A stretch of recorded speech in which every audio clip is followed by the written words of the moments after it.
A Journey Around My Room by Xavier de Maistre. Chapter 1.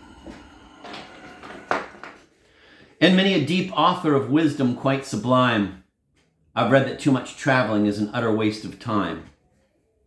That's from Vert. What a splendid thing it is to embark on a new career and to appear all of a sudden before the world of learning holding a book. In the same way that an unexpected comet flashes through space. No, I will no longer keep my book to myself. Here it is, gentlemen, read it. I have undertaken and completed a 42-day journey around my room. The interesting observations I have made and the continual pleasure I experienced en route filled me with the desire to publish it. The certainty of being useful was the decisive factor. My heart senses an inexpressible satisfaction when I think of the countless unhappy people to whom I am here offering a sure and certain resource against boredom and an alleviation of the ills they endure. The pleasure you find in traveling around your room is safe from the restless jealousy of men. It is independent of the fickleness of fortune.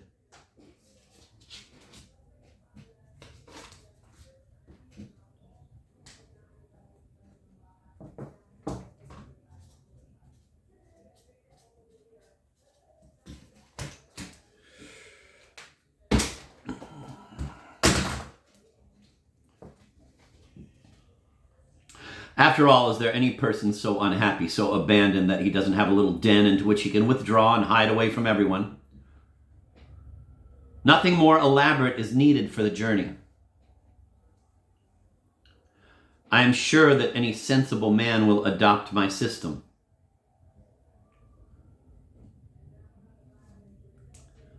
Whatever kind of character he may have, and whatever his temperament, whether he be stingy or prodigal, rich or poor, whether he was born in a torrid zone or near the pole, he can travel just as I do. Finally, in the immense family of men who swarm over the surface of the world,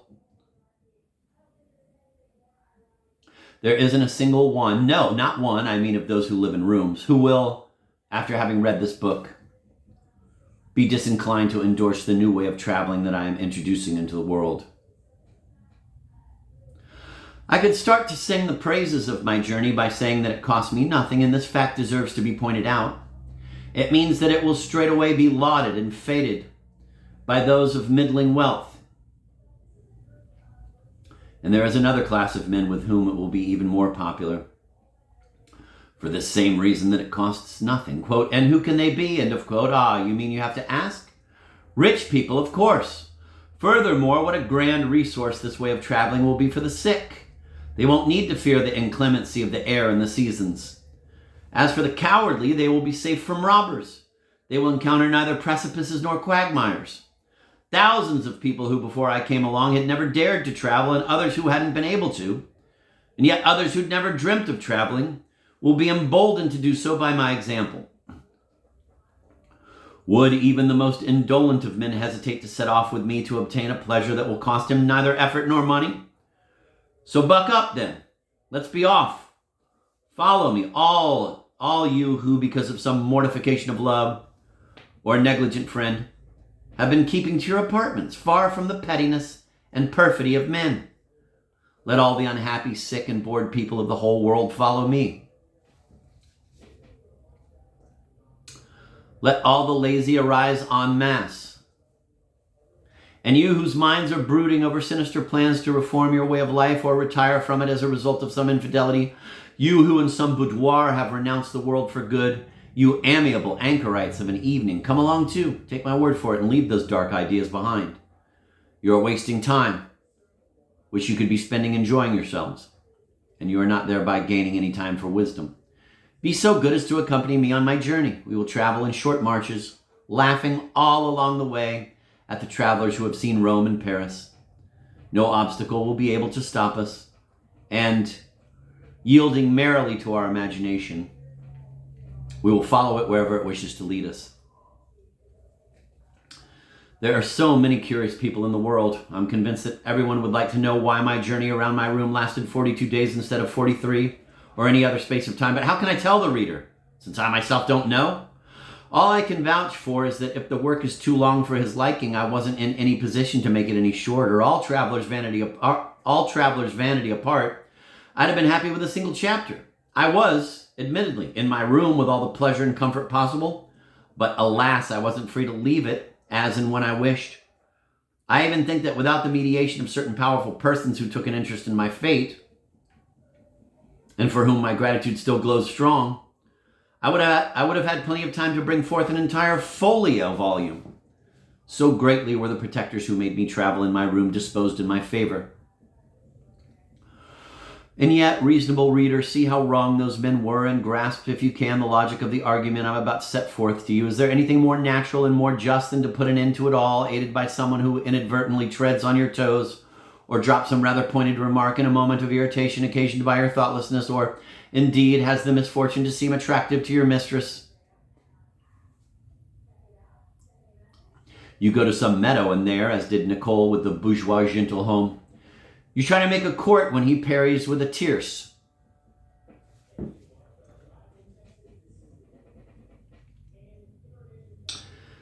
And so that vengeance will be sure and complete. You present yourself to him with your chest bared, and you run the risk of getting yourself killed by your enemy so as to be avenged on him.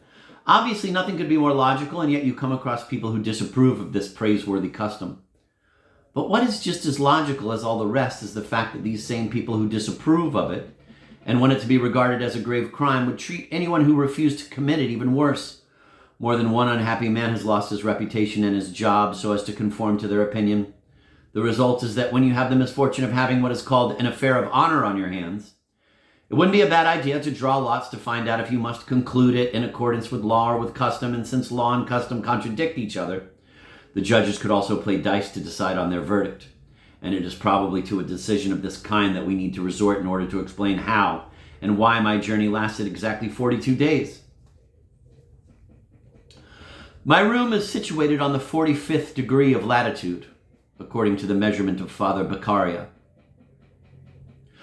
It stretches from east to west. It forms a long rectangle, 36 paces in circumference. If you hug the wall. My journey will, however, measure much more than this, as I will be crossing it frequently lengthwise or else diagonally without any rule or method. I will even follow a zigzag path, and I will trace out every possible geometrical trajectory if need be. I don't like people who have their itineraries and ideas so clearly sorted out that they say, today I'll make 3 visits, I'll write 4 letters, and I'll finish that book I started. My soul is so open to every kind of idea, taste, and sentiment. It so avidly receives everything that presents itself. And why would it turn down the pleasures? And why would it turn down the pleasures that are scattered along life's difficult path? They are so few and far between, so thin on the ground, that you'd need to be mad not to stop and even turn away from your path and pick up all of those that do lie within reach. There's no more attractive pleasure, in my view, than following one's ideas wherever they lead, as the hunter pursues his game without even trying to keep to any set route. And so when I travel through my room, I rarely follow a straight line. I go from my table towards a picture hanging in a corner. From there, I set out obliquely towards the door. But even though, when I begin, it really is my intention to go there, if I happen to meet my armchair en route, I don't think twice about it and settle down in it without further ado. It's an excellent piece of furniture, an armchair. Above all, it's highly useful for every man inclined to meditation. During the long winter evenings, it is sometimes sweet and sometimes sensible to spread out in it at your ease, far from the din of crowded assemblies. A nice fire, books, pens. How many resources against boredom? And what a pleasure it is, too, to forget your books and your pens and instead poke your fire, succumbing to a gentle contemplation or arranging a few rhymes to amuse your friends. Then the hours slip away over you and silently fall into eternity without making you feel their melancholy passage. Once you've left my armchair, walking towards the north, you come into view of my bed, which is placed at the far end of my room. It's a most agreeable sight. It is situated in the most pleasant spot imaginable. The first rays of the sun come to disport themselves in my bed curtains. I can see them on fine summer days advancing along the white wall as the sun slowly rises. The elm trees outside my window break up these rays in 1,000 different ways and make them sway on my pink and white bed. which sheds a charming hue of their reflections on every side. I can hear the indistinct twittering of the swallows who have taken over the roof of the house and the other birds who live in the elms. Then 1,000 cheerful ideas fill my mind. And nobody in the whole world wakes up in such a pleasant and peaceful way as I do. I must confess that I love to bask in these sweet moments and that I always prolong as much as I possibly can the pleasure of meditating in the snug warmth of my bed. Is there any theater which arouses the imagination more or awakens more tender ideas than this piece of furniture in which I sometimes lose myself? Modest reader, don't be alarmed. But couldn't I be describing the happiness of a lover embracing a virtuous wife in his arms for the first time? An ineffable pleasure, which my evil destiny condemns me never to enjoy. Isn't it in bed that a mother, overwhelmed with euphoria at the birth of her son, forgets the pain she has suffered? It is here that fantastic pleasures, the fruit of imagination and hope, come to arouse us. Finally, it is here in our delightful beds that we can forget for one half of life the sorrows of the other half.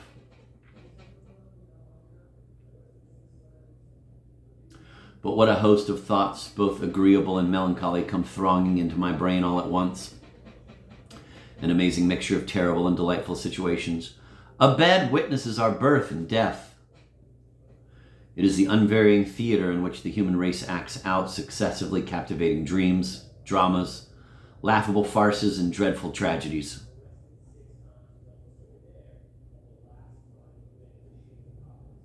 It is a cradle bedecked with flowers.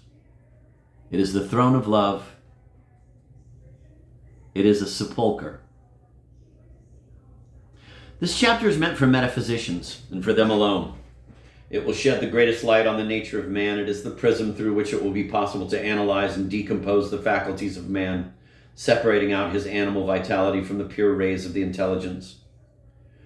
It would be impossible for me to explain how and why I burned my fingers when I took my first steps at the start of my journey, unless I explain to the reader in the greatest detail my system of the soul and the breast.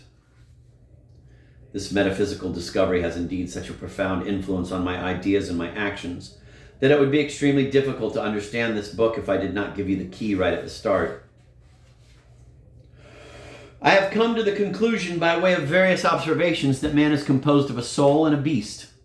These two beings are absolutely distinct, but so closely fitted together, or one on top of the other, that the soul must have a certain superiority over the beast to be in a position to draw a distinction between them. I hold it on the authority of an old teacher as far back as I can remember that Plato called matter the other. All well and good, but I would prefer to give this name first and foremost to the beast that is joined to our souls. It is really the substance that is the other and which teases and torments us in so strange a fashion. Everyone is more or less aware that man is double. But the reason, they say, is that he is composed of a soul and a body. And they accuse this body of I don't know how many things, but quite irrelevantly, I can assure you, since it is just as incapable of feeling as it is of thinking. It is the beast that is behind it all, that sensitive creature perfectly distinct from the soul, a real individual, which has its separate existence, its tastes, its inclinations, its will, and which is higher than the other animals only because it is better brought up and endowed with more perfect organs. Ladies and gentlemen, be as proud of your intelligence as you want, but beware of the other, especially when the two of you get together. I have experienced, I don't know how many times, the union of these two heterogeneous creatures. For example, I have clearly realized that the soul can make the beast obey it. And contrariwise, the beast often forces the soul to act against its inclination. In the rule book, the one has the legislative power and the other the executive power. But these two powers often clash. The great art of a man of genius lies in being fully able to train his beast so that it can get along by itself, whereupon the soul, delivered from this painful contact, can rise up to heaven. But we need to make this clear with an example. When you read a book, sir, and a more agreeable idea suddenly strikes on your imagination, your soul suddenly pounces on it and forgets the book. While your eyes mechanically follow the words and the lines, you come to the end of the page without understanding it and without remembering what you have read. This comes from the fact that your soul, having ordered its companion to read to it, has not warned it of the brief absence on which it was about to embark. As a result, the other continued to read even though your soul was no longer listening.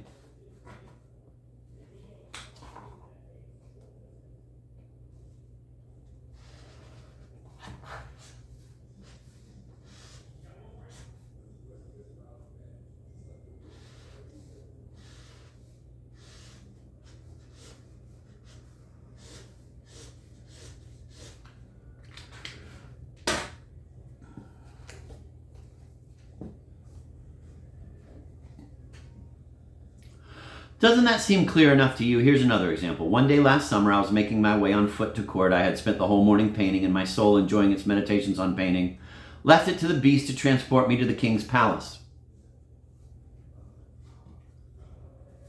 What a sublime art is painting, my soul was thinking.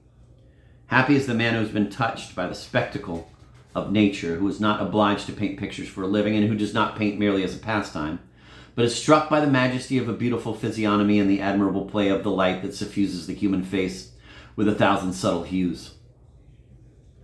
He attempts to approach in his works the sublime effects of nature. Happy, too, is the painter whom the love of landscape leads out on solitary excursions, who is able to express on canvas the feeling of melancholy inspired in him by a gloomy wood or a deserted countryside. His productions imitate and reproduce nature. He creates new seas and dark caves on which the sun has never shone. At his order, green copses emerge from nothingness, and the blue of the sky is reflected in his pictures.